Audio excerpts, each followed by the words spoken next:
Even 8 years after its release, Hello Neighbor's alphas are still widely regarded as the best versions of the game.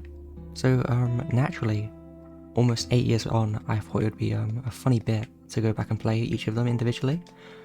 Except pre-alpha, because for some reason Steam does not want to let me launch it at all. I can run it. I promise my machine is perfectly capable of running the pre-alpha version of Hello Neighbor from 2016. But for some reason I just can't open it. So I guess we aren't going to be playing that. So we're starting with this one. I have not played through this alpha in like years. So forgive me if I'm actually kind of awful at it. So I really don't remember the full scope of it. I have a general idea of how I'm supposed to beat it. All I know is that he's particularly aware in this one. Like, most people state that Alpha 1 is where his sort of AI peaked in terms of its ability to actually navigate the house. And you see that, that's why it's going cold. See, I remember the trick, I know how to get the shark frozen. But yeah, most people think this is where the AI sort of peaked, and thus the whole point of the game peaked. Because, see this house layout is pretty similar to the pre-alpha build, which much of the game's development was built around. So naturally, the AI is more inclined to walking around it. It's also a much more confined and simple layout compared to later build of the game. I'll go in and show you about. You'll see you have the stairs over there, and you have an elevator here. So it's easy to get around because there's so many just options for everything. I actually don't know where he is, which is kind of worrying. I'm assuming he's upstairs unless he's asleep somewhere. So the layout in this version of the game is simple enough that the AI can just perfectly navigate it without issue. Which means this is just sort of objectively more enjoyable than later builds of the game. Like especially final release. As I've said a million times to everyone I've ever met, the final release of the game's AI is completely broken, and on top of that, it just can't navigate the house that it's given. So, unfortunately, whenever you're playing that, once you get to the third act, you'll realise you really don't have to do anything to avoid him. Like, he'll get you if you're on the first or second floor, but even then he's pretty slow, so who really cares? But once you're past the second floor, he won't get you. So it's laid out in a way that there's a cage on. Oh my god. Okay, pal, go away. I don't know you. You're actually freaky, bro. Go away. Nobody knows you, little bro. Actually, what a goon. I hate this guy. I see this version's AI is good, but I just got completely caught off guard and completely evaded him with no issue. So clearly something's up there. He hasn't. Oh, where? Do you mind, buddy? But no. Leave me alone. Is the glitch still here? Yeah, okay. Throwback Thursday, guys. Throwback Thursday for any real fans in the chat. But one of the most iconic parts of this build of the game is that not only does he not stop in the middle of the road like he does in later builds, he can't escape your house when he inevitably breaks in, which he does, because obviously the AI isn't made to stop like it was later builds, but it also wasn't made to actually do anything once it got into your house. So if it does, you end up with this scenario where the AI will just get completely mind-fucked by the idea of being stuck in your gaff. So he's just here, and he can't do anything. So luckily, I'm now free to complete the game and continue waffling. So I'm gonna fucking do that. This build of the game is so much more streamlined than later builds of the game, because so you've got an elevator here, and you've got the stairs. That's already 2 ways for him to get up and just sort of navigate his own pace easier. So you come up the stairs and you're like, oh, where is he? He'll come up the elevator and get you, and you think you're safe. Like, you're standing here, you're like, oh, he's gone there, he's not gonna get me. Down above him, oh, out he fucking comes, because he's like, it's poised in a way that you're so like unable to actually escape him, because no matter where you go, he always has some sort of route to you. Like later on, if you do the shooting range bit, that opens up even more entrances, so we can come all the way from here, all the way around there. So realistically, it's poor design because you'd actually need to do it to beat the game. But the more you do, the more routes he has. Obviously you have the same routes, but it also means he gets to you more conveniently. And obviously he's picked up on these things as you go. Also, the train, so this is the first introduction to train. But yeah, it's actually kind of unintentional genius. Maybe it was intentional, but the way the later games are, you wouldn't fucking think so. But you know, it's kind of geniusly designed in a way.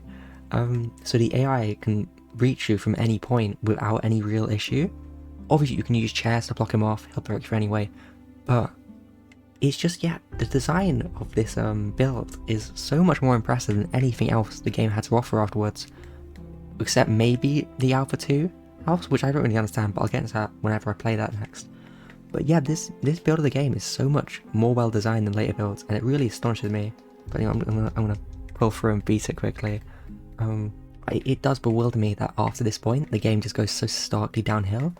Because did they fire whoever went about designing these builds of the game? Because I'm confused about how starkly things changed. Like, after this point, why is he... Oh my god, he's fucking escaped. How has he escaped? Why are you here? How have you done this? Okay, we're gonna have to watch this. I'm actually gonna do him. I'm gonna do him. No, I'm gonna do him. He has no chance. He has no chance. He has no chance. Watch it. He's gonna try and come back in. Don't come through the door. If he comes through the door, he might not get soft locked. Is he going back in his house? Where is he? This is worrying. I actually can't see him. I don't want him to jump at me as soon as I actually do anything. Is he back on it? Oh my god, no, he's coming, he's coming. Okay. Why is he here?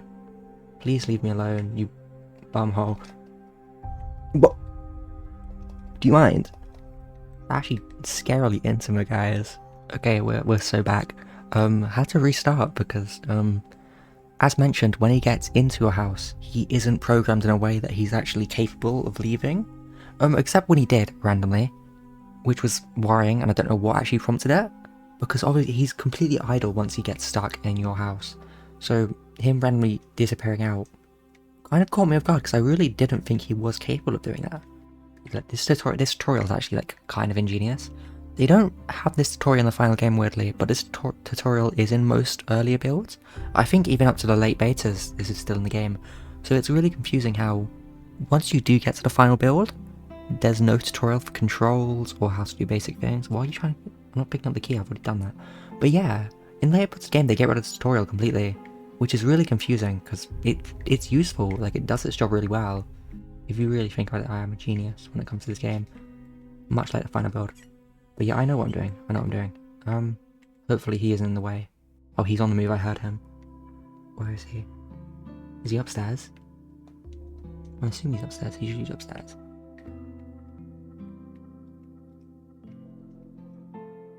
Okay. Okay. I'm praying he's not up here. Oh my... That mannequin placement's really fucking good, actually. They don't do that in later builds either. It's like, it's similar to how Bendy works, in that game, where the mannequins are always placed in a way where they will get you. Like, they're always in the most convenient corner spots, so that whenever you go around any corners, you'll think whoever you're fucking... Where is he? Oh my god, that actually fucking got me. That's fucking scary. Guys, oh yeah, there's also the cutscene.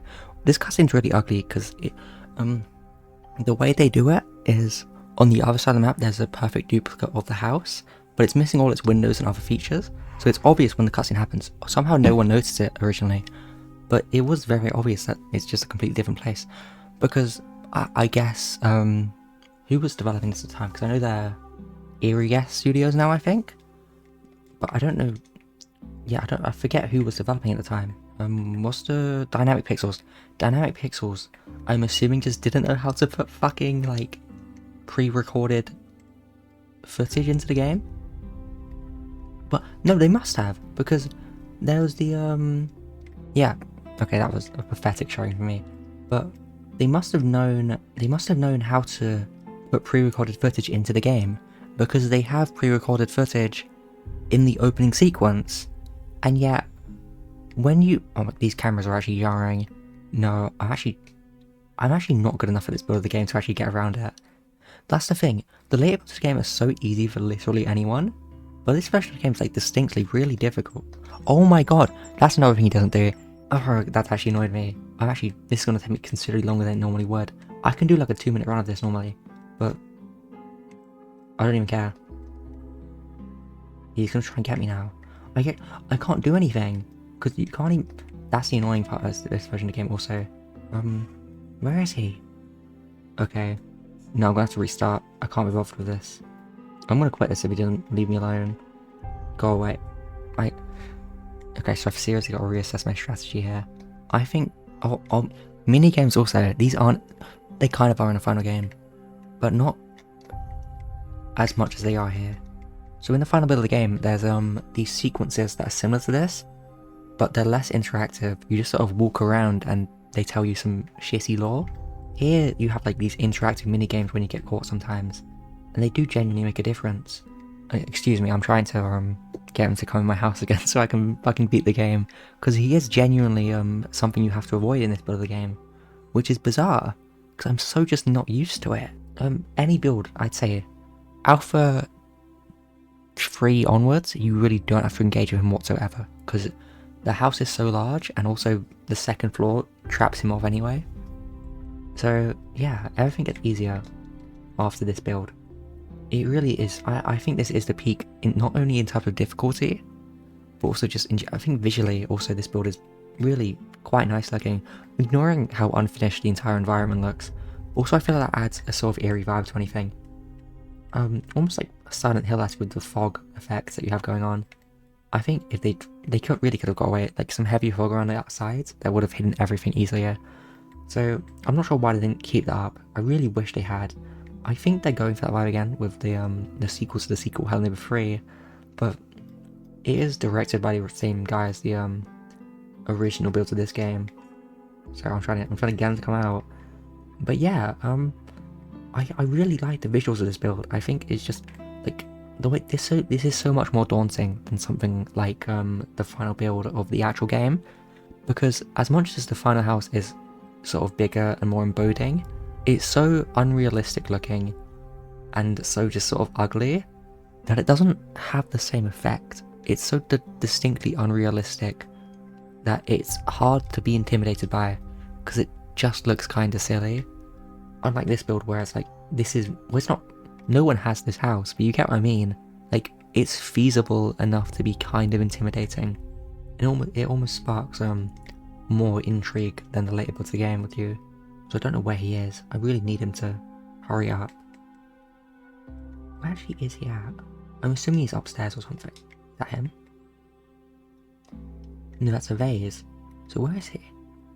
Is he stuck somewhere? Because he's alerted when you get bear traps in every build of the game, but he's usually way faster to it than this. So I'm confused where the hell he is. He has a way of just like not making himself known until the last second in this build of the game, which makes it a lot more difficult. I don't care anymore. If he gets me, he gets me. But I'm just going for it. I'm assuming he's stuck somewhere. I think he's probably trapped himself in like one of the top rooms, because that's something he would... Maybe he spawned in like the bit where you have to unlock it. That would be quite funny. I swear the controls change every time I try to do something, because this is getting ridiculous. It's not him, okay. He's in the elevator.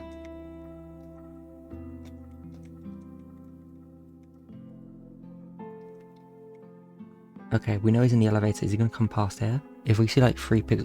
Is he stuck in the elevator? He must be stuck in the elevator. I think that's why he's not coming. I'm just going to get out. I'm not going to touch the elevator. I'm just going to stay far away as possible. He's also blocked this room off, which is really annoying. Lockpick, please.